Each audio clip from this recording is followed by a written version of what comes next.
Welcome, everybody. I'm so glad that you are here. Thank you for following me.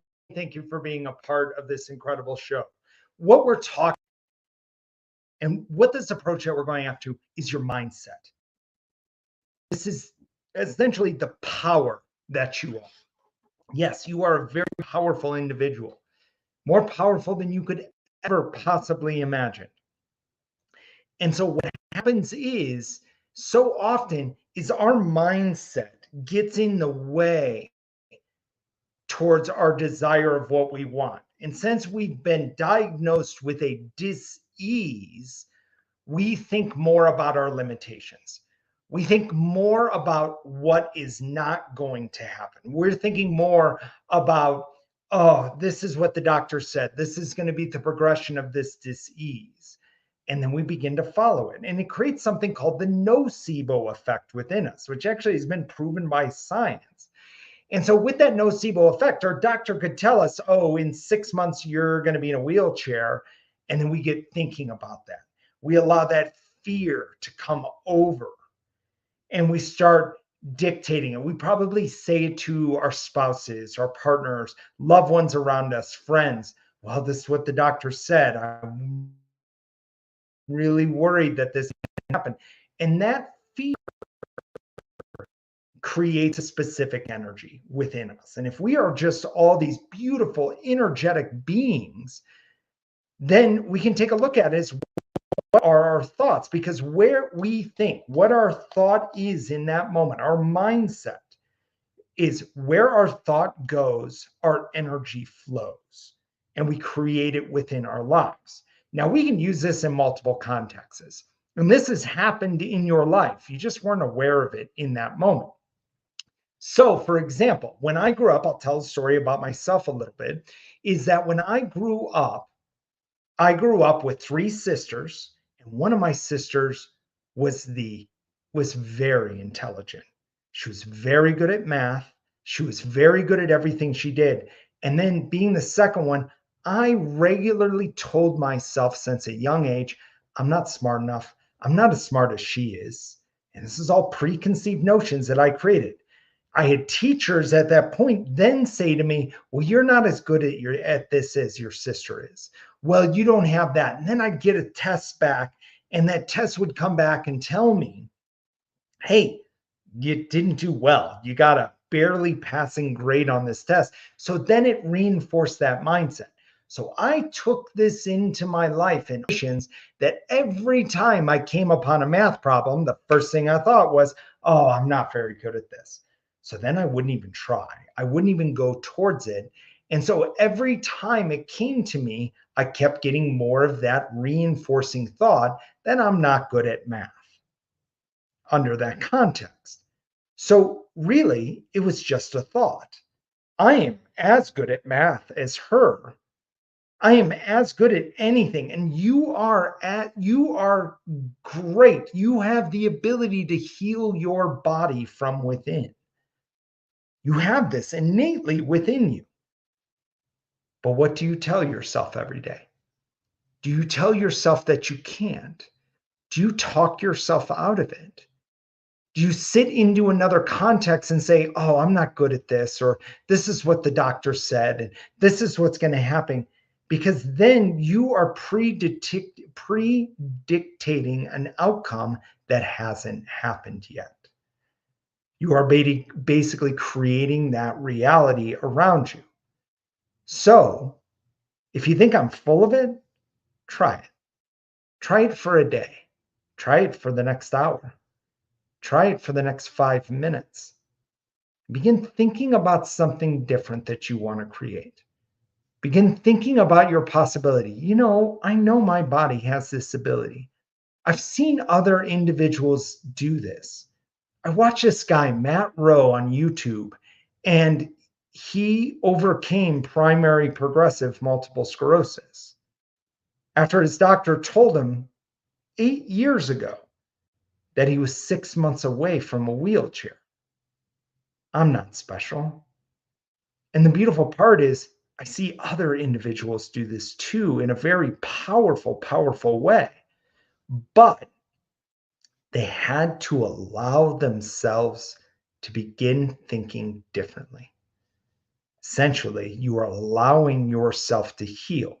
Because if I'm continually thinking about my past, continually thinking about every time I screwed up, or every time, or this doesn't work, or man, this person didn't support me here, or I didn't never get anybody that pays attention to me, or I never get this, and if we continue telling ourselves that story, we're essentially dictating the same energy of the past to create our current reality. One of the biggest things that human beings have today that I think is one of the biggest blocks to our possibility of actually evolving as a society is the past. We continue to live in the past. We continue to live what the teachers had told us. We continue to do the same things over and over again. If I would have lived in the past and the stories that were told to me and the beliefs and the knowings that I had about myself. Nobody woke me up in the morning and said, "Hey, Matt, you're not really good at math." No, I told myself that when I woke up in the morning. And if I would have continued down that thread, I wouldn't have done the things I had done in my life. I wouldn't have been the CEO of a company at 23 years old. I wouldn't have been able to step past my limitations and step into a world of possibility. Then, due to stress and all these external factors, I allowed a dis-ease to come into my body. But what I love about that is if I allowed it, that means I can allow something else to enter into my life. I can change my quantum reality to what I desire and what I know, well past a belief point. Belief is like the start, it's the primer that gets it all kind of started. But you're knowing how incredible you are, knowing that your body has the ability to heal itself.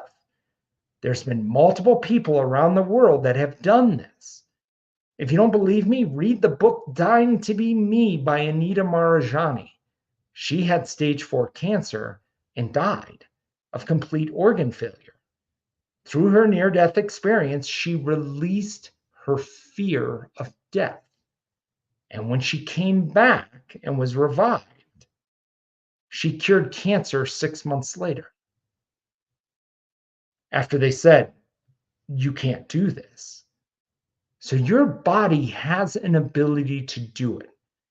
So are you on a mission to allow yourself to heal, or are you allowing yourself to remain sick, to remain in the dis-ease state? Now, with all of this, this is going to put you on a path and a road to taking a step. And this is the work. This is the work. Not only whether you're on a DMT or no matter what you are doing, you can enhance the strength of it by your thoughts.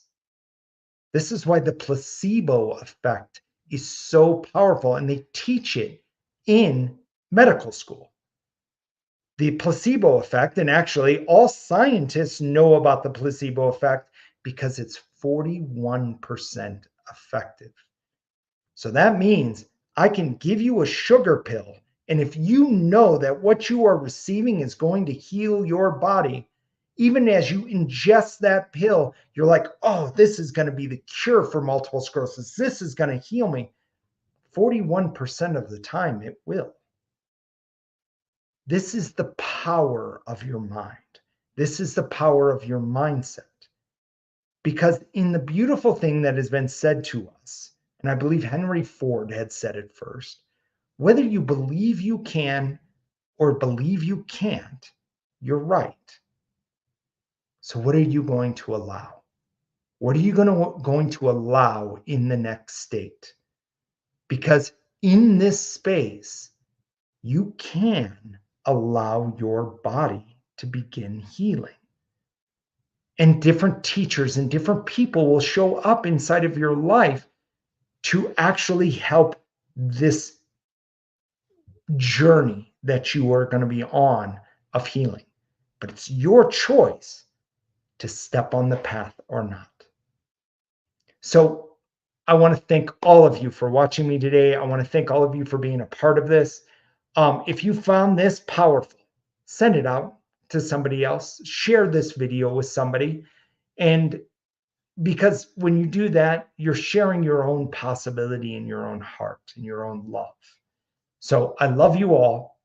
Definitely take a step and ask yourself the question, am I allowing the dis-ease or am I allowing my body to heal itself?